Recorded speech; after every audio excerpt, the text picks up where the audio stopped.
علاقے سے ہمارے ممبران ہیں، ان کا شکریہ ادا کرتا ہوں۔ ان کا جو یہ علامتی واک آؤٹ تھا، یہ اسی سلسلے کی کڑی تھی کہ یہ اپنا احتجاج ریکارڈ کروانا چاہتے تھے، اور غنی صاحب نے اپنا احتجاج بھی ریکارڈ کروایا۔ لیکن میڈم اسپیکر صاحب، جو زیادتی اس ملک میں ہماری ریاستی ادارے کروا رہے ہیں، جس طرح پرسوں رات آئین پہ شب خون مارا گیا، ہماری جتنی بھی پاکستان تحریک انصاف کی سینیٹر یا ایم این ایز، ان کو میڈم اسپیکر صاحبہ توجہ چاہتا ہوں آپ کی، جس طرح پرسوں رات شب خون مارا گیا آئین پہ، جتنی بھی ہماری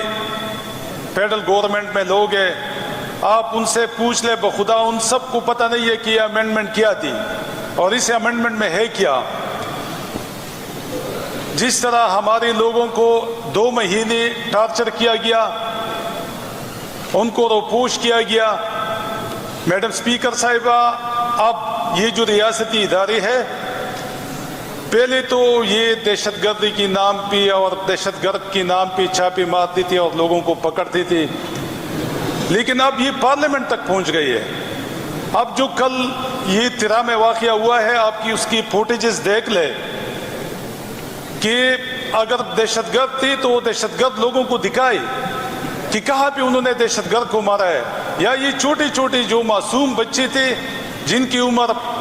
4-5 سال سے لے کے 10 سال تک تھی، تو یہ بھی تو کسی کی بچی تھی، یہ بھی انسان ہے۔ اگر ہماری ریاستی ادارے، اگر وہ اس ملک کی بچوں کو، اس ملک کی خواتین کو، اس ملک کی بزرگوں کو، اس ملک کی نوجوانوں کو، اس ملک کی باشندے نہیں سمجھتے اور انسان ہی نہیں سمجھتے، تو میرے خیال میں یہ سلسلہ کہاں تک جا کے رکے گا۔ اور میرے خیال میں یہ خود مطلب یہ ہے کہ یہ اپنے خلاف نفرت پھیلا رہی ہے۔ اصل چیز لوگوں کی دلوں میں نفرت پیدا کرنا ہوتا ہے، اور یہ جس طرح یہ کارروائیاں ڈالتے ہیں، جس طرح یہ کل ڈرون اٹیک ہوا، تو میرے خیال میں اسی سے لوگ اکٹھے نہیں ہوتے۔ لوگوں کو آپ اکٹھے کریں گے تب آپ لوگوں کی محبت پائیں گے۔ اگر آپ اس طرح کی بچوں کے خلاف یا کسی بھی خلاف یا کسی بھی انسان کے خلاف آپ اس طرح کی کارروائی کریں گے، لوگ آپ کو نفرت کی نگاہ سے دیکھیں گے، اور میرے خیال میں جتنی بھی اپوزیشن کے لوگ ہیں یہ میرے ساتھ اس پہ متفق ہوں گی کہ جو دہشت گردی ہے اس پہ 0 ٹالرنس ہے، صوبائی حکومت کی بھی اور میرے خیال میں جتنی بھی پارٹیاں ان کی بھی۔ لیکن ہم یہ پوچھنا چاہتے ہیں کہ جس کی ذمہ اس ملک کی دفاع ہے، جو اس ملک کی دفاع کے لیے اربوں روپے فنڈز لیتے ہیں، تو ہم نے تو کبھی نہیں سنا کہ افغانستان کی بارڈر پہ یا ایران کی بارڈر پہ انہوں نے کسی دہشت گرد کو مارا ہے۔ تو میرے خیال میں نے پہلے بھی اسمبلی میں کہا تھا کہ یہ جو دفاع کے نام پہ ہماری چوکیدار لوگ ہیں، یہ پھر ناراض ہو جاتے ہیں کہ ہم ہی چوکیدار کہتے ہیں، تو چوکیدار کو ہم چوکیدار نہیں کہیں گے تو کیا کہیں گے؟ تو میڈم اسپیکر صاحبہ، یہ اس ملک کا المیہ بن رہا ہے کہ میرے خیال میں اب اس ملک میں نہ ڈیموکریسی کی کوئی گنجائش ہے، جس طرح پرسوں ہوا آئینی ترامیم۔ میڈم اسپیکر صاحبہ، یہ جتنی بھی پولیٹیکل پارٹیز ہوتی ہے یا جتنی بھی پارلیمنٹ میں جس کی نمائندگی ہوتی ہے، ان سب کی کنسنسس پہ ہوتی ہے، لیکن ایک پولیٹیکل پارٹی جو پاکستان تحریک انصاف، جو ملک کی سب سے بڑی پارٹی ہے، ان کے ساتھ کنسنسس ہی نہیں ہو رہا، ان کی ایم پی ایز اور ایم این ایز کو اٹھایا جا رہا ہے۔ تو میرے خیال میں جو 73 کا آئین تھا، جو پاکستان مسلم لیگ، پاکستان پیپلز پارٹی، پاکستان JUI، ان لوگوں نے متفقہ بنایا تھا، جس طرح بھی بات صاحب نے کہا کہ شاید آپ کا جو پولیس ریفارمز تھی یا جو امینڈمنٹ تھی اس میں آپ کا چیئرمین ٹھیک نہیں تھا، تو میں بھی حق میں جانب ہوں اس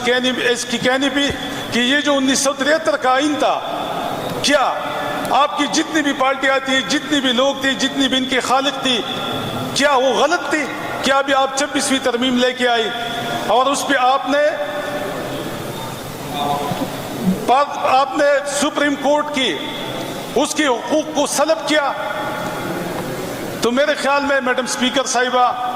جس طرح غنی صاحب اور ان کے ساتھ جتنی بھی ہماری حکومتی بینچی اراکین تھی، ہمارے ساتھ یہ استحصال 2 سال سے جاری ہے، 2022 سے یہ جاری ہے. لیکن اگر یہ معصوم بچے ابھی بھی محفوظ نہیں ہے، اور یہ جن کا کام دفاع ہے، جن کا کام بارڈر سنبھالنا ہے، جن کا کام اس ملک کے ہر شہری کو تحفظ دینا ہے، اگر وہ اپنے کام سے غافل ہے اور وہ اپوزیشن کی M P As, M N As اور سینیٹرز کو اٹھانے میں مشغول ہے، تو ملک کا دفاع کون کرے گا؟ اور اگر اس طرح کی مطلب ہے کہ بچوں پہ بمباریاں ہوتی ہے، تو میرے خیال میں اس ملک کا بنے گا کیا؟ اصل سوال یہی ہے. جو غنی اور اس کے ساتھ جتنی بھی قبائلی لوگ ہیں، انہوں نے جو علامتی واک آؤٹ کیا اور اپنا احتجاج ریکارڈ کیا، ہم بھی ان کے ساتھ ہے. لیکن میرے خیال میں ہمیں ابھی اس پہ سوچنا چاہیے. یہ اسمبلی جس طرح ابھی یہ کچھ جو ابھی مسئلہ آیا تھا یہ جرگہ والا، تو اس پہ سارے متفق ہو گئی. تو ہم نے بھی کہا کہ یار چلو چھوڑتے ہیں جو پچھلی باتیں ہیں، آگے بڑھتے ہیں اور آگے اس صوبے کے لیے کام کرتے ہیں، اس صوبے کے امن کے لیے، اس صوبے کی خوشحالی اور ترقی کے لیے. تو ہم اپوزیشن کے ساتھ ہے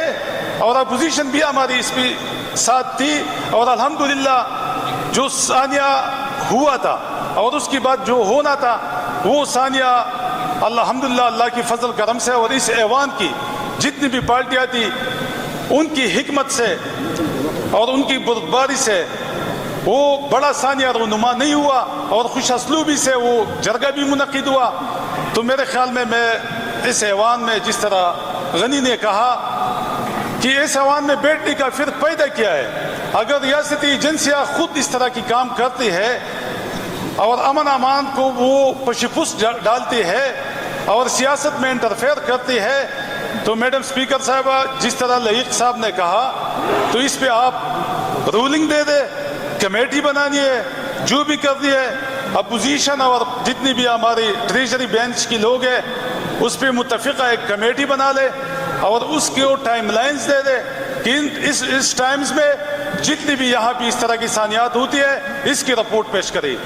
تو میرے خیال میں یہ اچھا ہوگا. بہت شکریہ میڈم اسپیکر صاحبہ.